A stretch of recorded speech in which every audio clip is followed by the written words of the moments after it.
మా ఇంటి టెర్రస్ మీదకి వచ్చి 250 రూపాయలు సంపాదించిన. ఏం మాట్లాడుతున్నావురా? నరాలు కట్ అయిపోయింది. నమ్ముతారా? ఎట్లనో చూపిస్తా.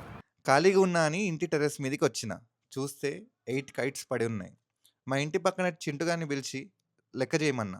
సార్ అది 70 రూపాయలు ఒకటి. ఇంకా అది ఇదేం 5 రూపాయలు, 75 రూపాయలు. ఇంకా అది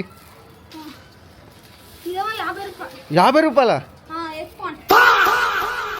ఏక్ పాండ్ అంటారా దాన్ని? ఎట్లా? అమ్మా. నెక్స్ట్ 50, 70 ఎంత అయింది చెప్పు. నువ్వు లెక్కలు చెప్పు, కరెక్ట్ కౌంట్ చెప్పు. 120. అదెంత? 5 రూపాయలా?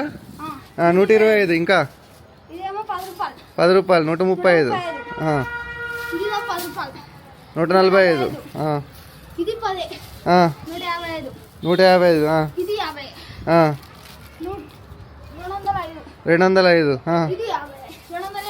205.